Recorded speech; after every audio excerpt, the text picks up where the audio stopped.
السلام علیکم اسٹوڈنٹس، کیسے ہیں آپ؟ ٹھیک ہیں؟ ہم نے حصہ اول شروع کیا ہوا ہے، ٹھیک ہے، یعنی باب نمبر 6، ٹھیک ہے نا، عالم اسلام۔ اس میں ہم امت پڑھیں گے، اخوت پڑھیں گے، تبلیغ پڑھیں گے اور جہاد پڑھیں گے۔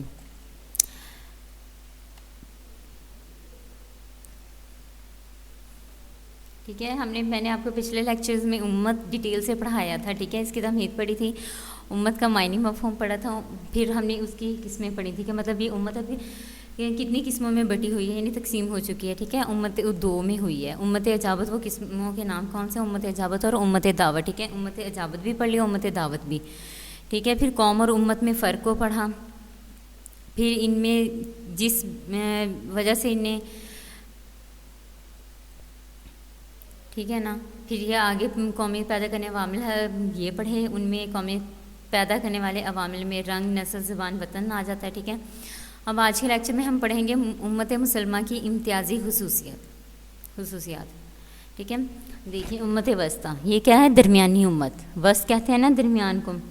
اسی طرح اللہ تعالیٰ نے امت مسلمہ کو امت وسطیٰ کے خطاب سے نوازا ہے۔ قرآن پاک کی سورہ بقرہ کی آیت نمبر 143 میں ارشاد ہے، اس کا ترجمہ دیکھیں، اور اس طرح ہم نے تمہیں درمیانی امت بنایا تھا کہ تم لوگوں پر گواہ رہو۔ امت وسطیٰ کا مفہوم اعتدال کی راہ پسند کرنے والی قوم ہے، ٹھیک ہے، یعنی یہ امت اپنی انفرادی اور اجتماعی زندگی میں، خاندانی اور اخلاقی طور طریقوں میں، سیاسی و معاشی حالتوں میں اعتدال کی راہ پر چلنے والے اور افراط و تفریط دونوں سے بچ کر رہنے والی ہیں۔ دینی امور میں، دنیاوی معاملات میں میانہ روی اختیار کرنے والی ہے، اور میانہ روی بہترین راہ ہے، ٹھیک ہے۔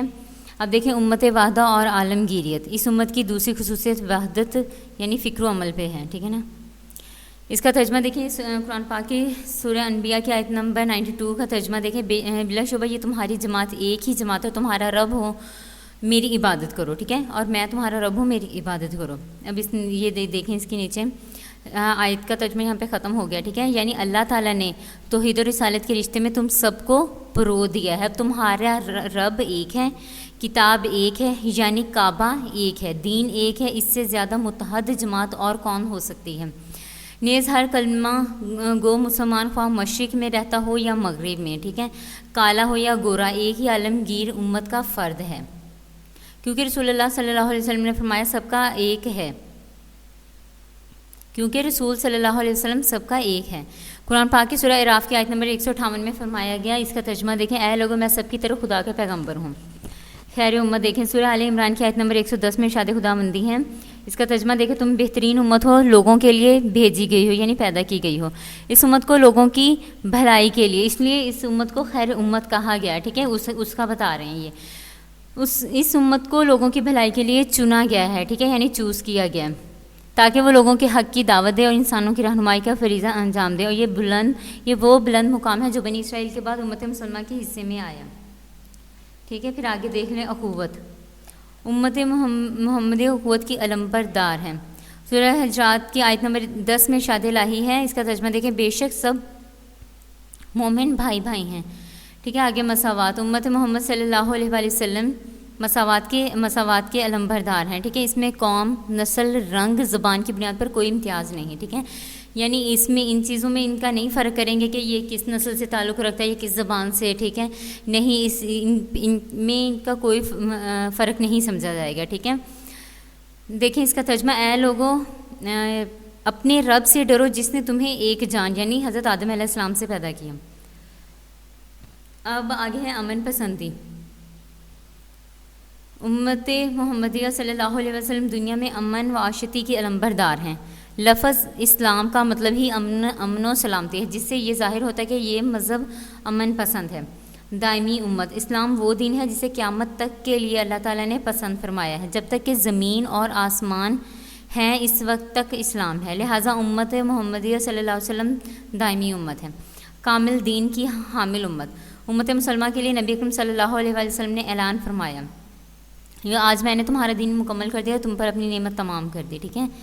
اب کار نبوت کے علمبردار دیکھیں، امت محمدیہ پر تبلیغ کو فرض قرار دیا گیا۔ انبیاء کا کام انسانیت کو راہ راست پر لانا ہے، چونکہ نبی کریم صلی اللہ علیہ وآلہ وسلم پر نبوت کا سلسلہ ختم ہو جاتا ہے اور امت محمدیہ اب انبیاء کی نیابت کرے گی، اس لیے اب نبیوں والا کام اس امت کے سپرد ہے، نیکی کا معیار، بھلائی اور نیکی کا معیار اب امت مسلمہ ہی ہے، سورہ بقرہ کی آیت نمبر 143 میں ہے۔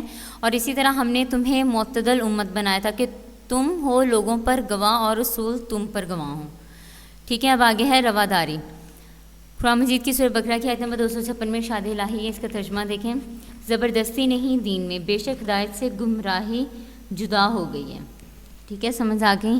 یہ ہم نے پچھلے لیکچرز میں بھی یہ بہت زیادہ پڑھا ہے کہ دین میں زبردستی نہیں ہے، ٹھیک ہے نا۔ امت محمدیہ صلی اللہ علیہ وآلہ وسلم دوسرے مذاہب کے ماننے والوں کے ساتھ رواداری کو فرض قرار دیا گیا، تمام ادیانوں کو مانا جز ایمان ہے، یعنی نصف ایمان۔ پھر یہی نہیں بلکہ مشرکوں اور بت پرستوں کو بتوں کو بھی برا بھلا کہنے کی اجازت نہیں، مبادا کہ وہ اللہ کو برا کہیں، ٹھیک ہے۔ قرآن پاک کی سورہ انعام کی آیت نمبر 109 میں ارشاد الہی، اس کا بھی ترجمہ دیکھیں، اور اللہ کے سوا وہ جنہیں پکارتے ہیں تم انہیں گالی نہ دو، پس وہ اللہ کو بے سمجھے بوجھے برا کہیں گے، ٹھیک ہے نا۔ ظاہری بات ہے جب ہم انہیں برا بھلا کہیں گے، ٹھیک ہے نا، مطلب ہمیں پتہ ہے کہ یہ اللہ کو نہیں مانتے، ٹھیک ہے نا، جو غیر مسلم ہوتے ہیں، پھر جب ہم انہیں برا بھلا کہیں گے، ٹھیک ہے نا، تو وہ بدلے میں کیا کہیں گے، وہ ہمارے اللہ پاک کو اس طرح کہیں گے، تو پھر بہتر ہے کہ انہیں نہ ہی کچھ کہیں۔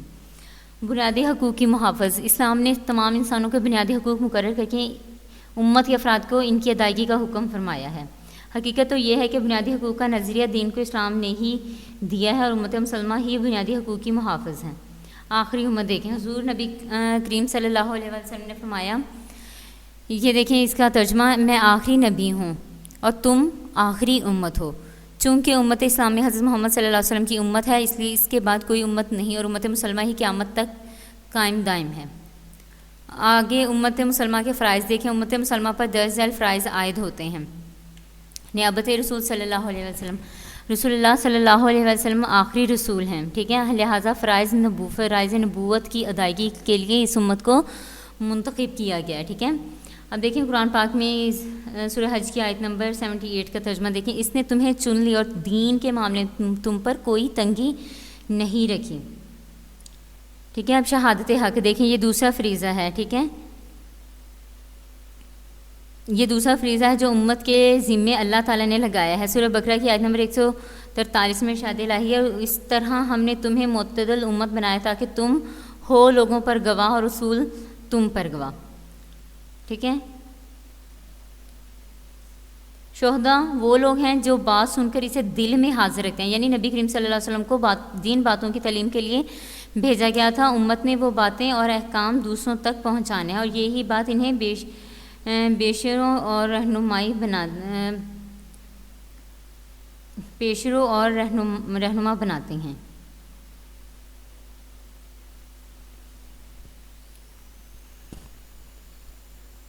اب آگے دیکھیں، دعوت الی الخیر، بھلائی کی دعوت دینا پوری امت کا فریضہ ہے، لیکن خاص طور پر ایک گروہ اس کام کے لیے وقف ہو جائے اور نیکی پھیلانے میں منشا خداوندی پر کاربند ہے، ٹھیک ہے نا۔ سورہ آل عمران کی آیت نمبر 104 میں ارشاد الہی ہے، اس کا ترجمہ دیکھیں، اور چاہے کہ تم میں سے ایک جماعت رہے وہ بھلائی کی طرف بلائے، ٹھیک ہے۔ پھر آگے دیکھیں، عمل بالمعروف، نیکی پھیلانا اور برائی مٹانا امت مسلمہ کے فرائض میں ہے، ٹھیک ہے۔ یہ ترجمہ دیکھیں، تم بہترین امت ہو جو لوگوں کے لیے بھیجی گئی ہو، یعنی پیدا کی گئی ہو، تم اچھے کاموں کا حکم کرتے ہو اور برے کاموں سے منع کرتے ہو۔ آگے دیکھیں، جہاد فی سبیل اللہ، سچائی کو بلند کرنے کے لیے ہر قربانی کے لیے تیار رہنا، ٹھیک ہے نا۔ جہاد ہوتا ہے کیا، جہاد فی سبیل اللہ، فی سبیل اللہ، فی کا مطلب ہوتا ہے میں، سبیل اللہ اللہ کے راستے میں، ٹھیک ہے نا۔ ہر قربانی کے لیے تیار رہنا، زبان، ہاتھ اور قلم سے حق کو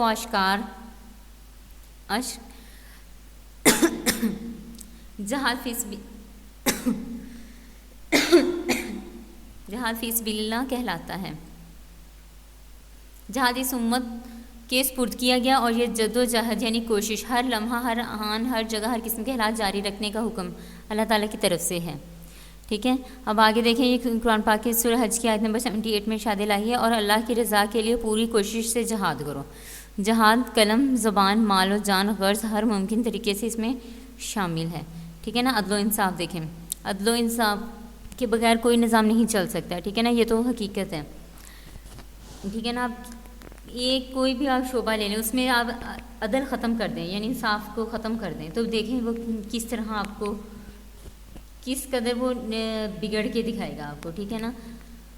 لہٰذا امت مسلمان کا فرض ہے کہ وہ دنیا میں عدل و انصاف کے قیام کے لیے عملی جدوجہد کرے تاکہ دنیا میں امن اور عدل قائم رہے، ٹھیک ہے. اب اخوت دیکھ لیں. اخوت کا مطلب کیا ہوتا ہے؟ بھائی چارہ، ٹھیک ہے نا. اخوت اور بھائی چارہ قائم کرنا بھی امت مسلمہ کا فرض ہے. چنانچہ قرآن مجید اور احادیث نبی صلی اللہ علیہ وسلم میں تاکید کی گئی ہے کہ امت مسلمہ کے تمام افراد آپس میں برادرانہ محبت اور پیار کے ساتھ رواداری سے پیش آئیں. دوسرے مسلمان کے مال و جان، عزت و آبرو کی بینہ اس طرح حفاظت کریں جیسے اپنے مال و جان کی حفاظت کی جاتی ہے. وہ دکھ درد میں مسلمانوں کے ساتھی اور غمی میں بھی ان کے شریک رہیں، ٹھیک ہے نا. یعنی دکھ ہو سکھ ہو ان کے ساتھی بنے رہیں. دوسرے کی تکلیف اور اس کی خوشی کو اپنی تکلیف اور خوشی سمجھے. قرآن پاک کی سورہ حجرات کی آیت نمبر 10 میں ارشاد الہی ہے، بے شک سب مومن بھائی بھائی ہیں، ٹھیک ہے. انشاءاللہ نیکسٹ لیکچر میں ہم اخوت پڑھیں گے اور اسے کمپلیٹ کر لیں گے، ٹھیک ہے. اوکے اسٹوڈینٹس، تھینک یو، اللہ حافظ.